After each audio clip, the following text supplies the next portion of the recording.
首先，我们今天聊一个热点，就是中国社交媒体传出一个小道消息。今天还有人问我，就是凤凰卫视总监秦岚的那个号啊，披露说贴了一条帖子，说前领导人胡锦涛、老婆刘永清、兒子胡海峰3個人食物中毒，中午吃飯，下午就死了啊。說北京沒回應，我說這肯定回應不了。然後那個秦峰呢，還是秦岚、秦峰啊，那個鳳凰衛視的，說又跳出來說，我根本沒發那個，那是截屏 PS 的。我個人認為這是謠言，為什麼呢？2個原因。第一呢，現在殺胡錦濤意義何在呢？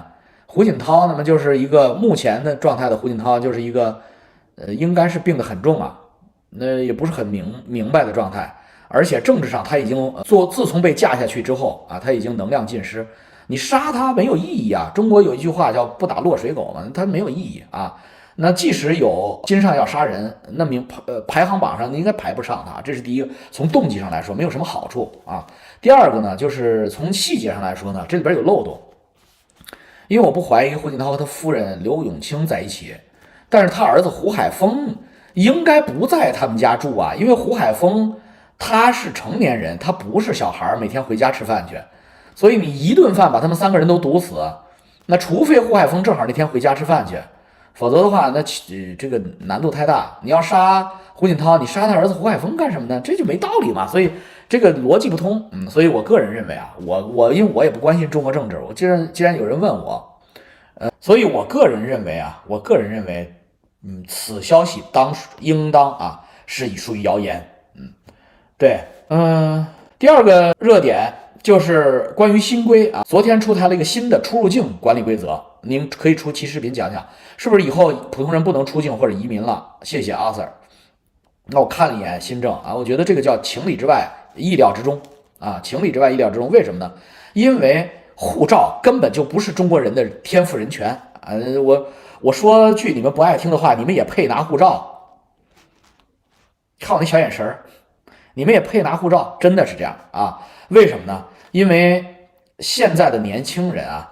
現在年輕人都沒有這個記憶，都以為我們中國跟其他發達國家一樣啊，每個公民只要去公安局、警察局就可以領出自己的護照來。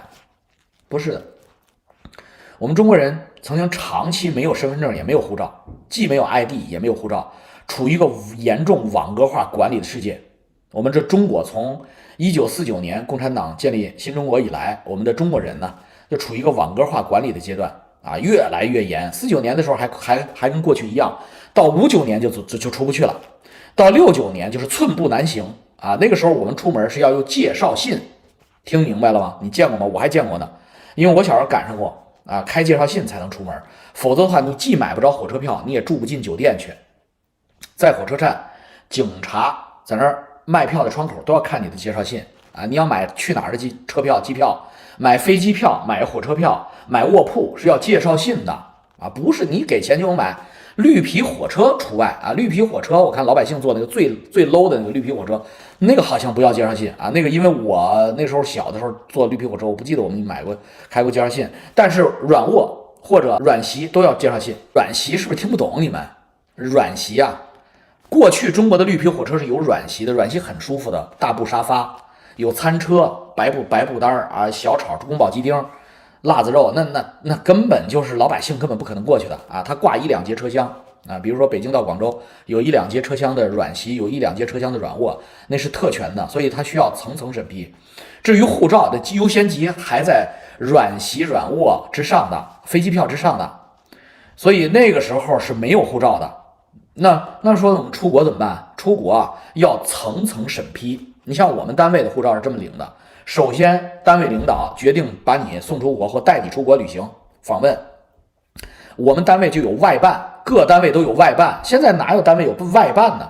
外辦啊，外事辦公室，外辦。你像我們體改委叫外事司啊，那也是外辦嘛。他給你開具介紹信，然後不用你管啊，你根本沒有你的事兒啊，直接去公安局啊，去北京市公安局出入境管理處。直接用單位的大紅章的介紹信，外辦開的換出來印出來的護照，那個護照那個時候是這樣的，哎呦我那個護照叫因公護照，顏色略微有點不一樣，幾乎沒有人有因私護照啊，所以這不純開倒車？没錯，你說到点上了。普通人因私护照，普通人是個人，不需要理由，拿個身份證去公安局，出这个县公安局、市公安局都能开出的护照来的。这个事儿是2005年之后才获得的人权和自由，也就是运作到今天仅21年。21年以前的中国人是没有因私护照的。我第一次出国啊，那时候张教授还在德国留学，我第一次去德国看他，我想弄一本因私护照出去。我觉得因为因公护照不在我手里啊，在外事司手里，我拿不出来的。我怎么拿到的因私护照呢？我自己成立了一个公司，叫亞太信達集團，非常厲害，那老大了，我是董事局主席啊。那個時候我20歲，成立了個公司，去北京市海淀區工商局注冊的，不需要什麼注冊資金，很便宜啊，1-2千塊錢就注冊下來了。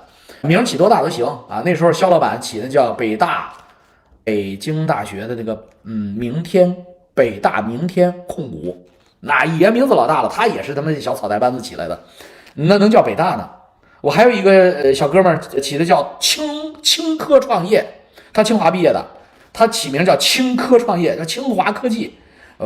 我就是亞太信安，比他們還大啊！所以亞太信達、亞太信安我成立倆，然後我就拿着我自己的公司。開了個章，給自己做了個介紹信，去北京市公安局出入境管理所，在小街橋底下，哎，我操，順利的混到了因私護照啊！單位介紹信，我自己的單位，那是2000年的事兒。你想想啊，2000年哥們還為了拿個護照成立個公司，就為了一個公章啊，一個真的公章啊，公司公章也叫公章啊。但是啊，現在要收回了，要收緊了啊，目前還沒有。這是中國人在2005年獲得的權利，但是在今年的7月31號，也就是昨天，公布了新規，9月15號正式實施，叫國務院關於出入境管理的管理的規定，已經出現了嚴重的倒退。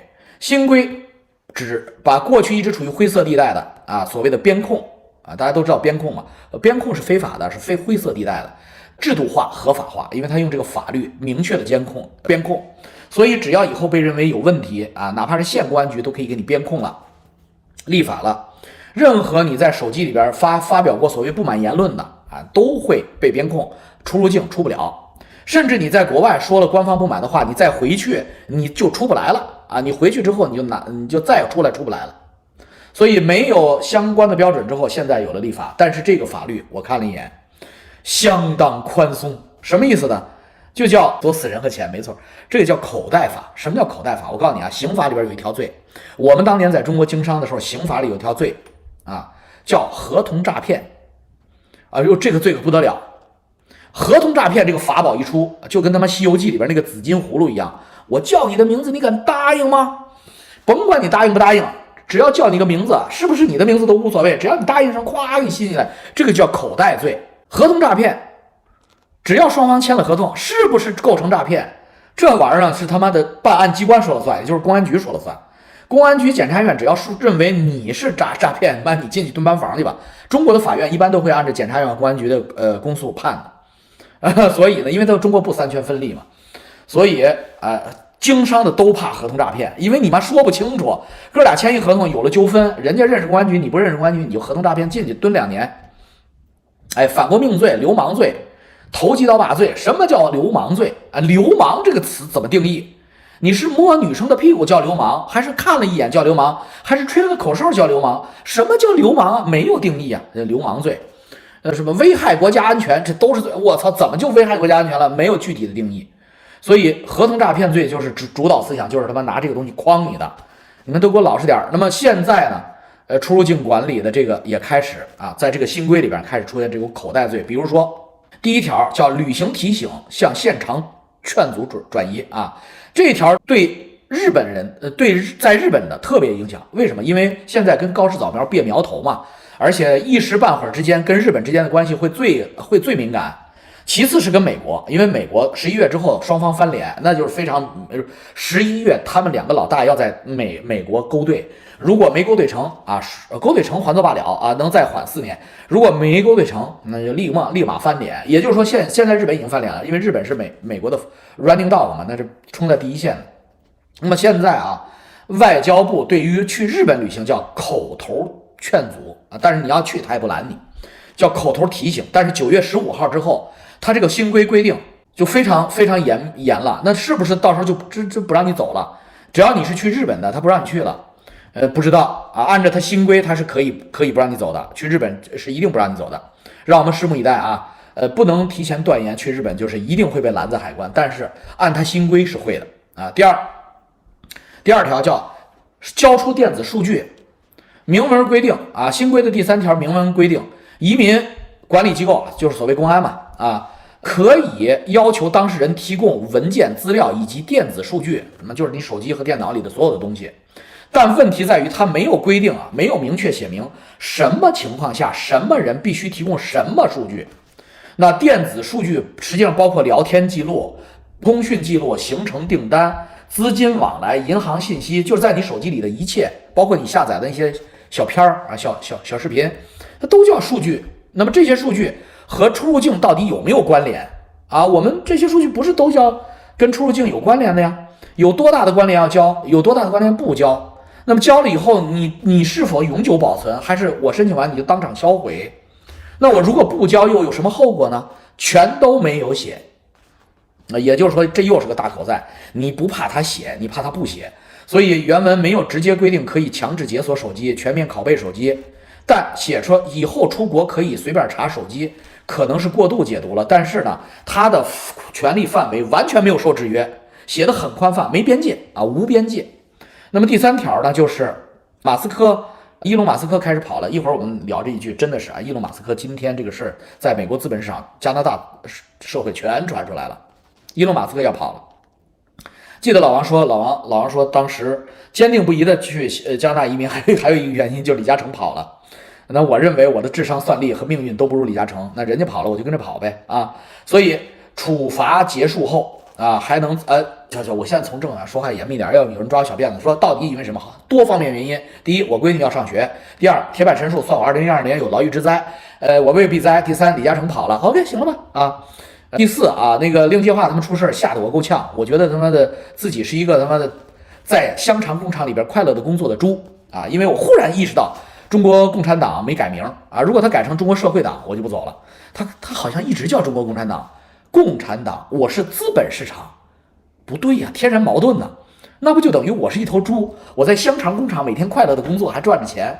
那對於這頭豬來說，最好的選擇就是趕緊跑啊！趁着香腸工廠下班的大門還在打開，你趕緊跑，否則的話大門一躲開，您就是香腸啊！好嘞，處罰結束以後，第3條還能再禁3年，這他媽真夠恐怖的。說什麼呢？因騙取出入境證件、非法出入境受到行政拘留處罰後，行政啊，記住這個詞兒，不是刑事啊。不是罪啊，行政拘留不是犯罪啊，行政和刑事天壤之別。行政沒有犯罪記錄，刑事是有犯罪記錄的啊。那麼即使拘留已經執行完畢，仍可能被限制6個月到3年。我去，這法律上可以將其解釋為預防性管理，但對個人而言，其實實際效果就等於又讓你待3年。半年和3年天壤之別，到底是半年還是3年呢？哎，又是那句話，大口袋。原文說，根據違法情形和預防違法犯罪的事實需要。天哪，我操，這叫標準嗎？99年是有因私護照的。我跟你講，我2000年去德國拿的是因私護照，聽明白了？想拿因私護照，但是沒有介紹信，你拿個蛋，你不要在這兒裝蛋。真正能去派出所隨便去什麼出入境管理那個，當時比如說我們在海淀分局，去海淀分局就能領出來護照的。2005年甭跟我抬槓啊！2005年之前全在小街，北京市公安局出入境管理局必須拿公司公章或单位公章的介紹信，而且那是已經鬆了。1999年之前你想都甭想，全是外办办的啊！就來這種一瓶子不滿半瓶子逛的，我就見着他們我就要必須要把他們的嚣張氣焰打擊下去啊！好的，那麼第4條叫可能危害技術安全，不設限。我操，這更可怕了！什麼意思呢？你原來如果說你別那幾條什麼禁止6個月到3年啊，這個什麼行政處罰啊6個月到3年，這條是什麼呀？如果違反出口限制、進出口技術規定，進出口技術管理，可能危害國家產業安全或技術安全，那商務部等部門都可以決定你不能拿護照，沒有最長期限啊，就是可以終生禁止你。沒有複查周期，沒有解鎖條件，就是卡給你鎖上了，沒有解鎖條件，不好意思，沒有鑰匙啊。這個認定標準，而且是不是已经造成伤害，而是你注意这个原文叫可能危害，这个权利弹性就是不受制约的。什么叫可能危害？那我怀疑你，这就叫可能。哎，你有根枪，你下边有根枪，你可能会性犯罪，我就当你性犯罪，我就把你抓起来。这个非常严苛，这第4条。那么第5条，到了机场才知道自己走不了。原则上禁止一个人出境是需要书面通知当事人的。如果你涉及到国家安全、刑事侦查，除非涉及国家安全、刑事跟侦查，可以不提前告知啊。但是按照新规来说呢，其他就是它宽泛的禁止你出国之后都不告知，也就是说，实际将来执行的时候，就是你机票都买完了，你到了机场才发现出不去，会廣泛出現。以前是只有那種邊控出現，以後是廣泛出現。他媽連商務部都可以懷疑你一下。然後呢，第6呢，就是把移民中介推到了推到了前線啊。大家知道，移民中介公司以前就是做個中介，沒有什麼責任啊，沒有什麼法律責任。以後移民中介啊要承擔法律責任，它是這麼規定的。所有的收費提供出入境諮詢啊，包括移民當然叫出入境諮詢了，證件代辦啊，手續辦理的機構及人員，包括旅行社啊，因為你做一些那個集體旅行，那旅行社也都歸着管了，以前都是歸着管的啊。就是20年以前這些，我操，我看這特眼熟，因為20年以前就是這樣的，現在真的是改革開放在倒車啊。都要接受備案管理。如果發現公職人員、軍隊人員等違規辦理外國國籍、境外永久居住權，就是楓葉卡、綠卡，中介不僅不得辦理，而且還必須向監管機關、警察報案啊，否則的話你要承擔法律責任。哇，就這個中介怎麼判斷呀？這什麼說的有點過分了。中介哪知道他是當官的呀？他要是不說實話，中介也不知道，反正不管，反正你找你就是連坐啊，誰讓你辦的？誰讓你幫他辦的？那這裡邊那責任大了。什麼叫中介啊？公證，你比如說你公證戶口本、公證學歷，公證算不算中介？按照他的定義，公證當然算中介了。翻譯算不算中介？翻譯也算中介。我操，那天哪，我都 Oh my God！ 這個我不理解為什麼這樣，因為人民是有遷徙和旅行的自由的，那這是我們憲法規定的。這個出入境管理新規啊，真的是倒退。這個新規就是防傻子的，國內傻子太多了，被騙的人財兩空了啊！夾帶私貨就是技術人員防私泄密。總而言之呢，啊，就是還是那句話啊，能走的啊，趁門關上趕緊走啊，否則的話以後也就甭走了啊。憲法刪了這條，中國公民沒有遷徙的自由了是吧？好吧，我也沒看憲法，因為那中國的憲法只生活在劉少奇的手裡。好了，拜拜。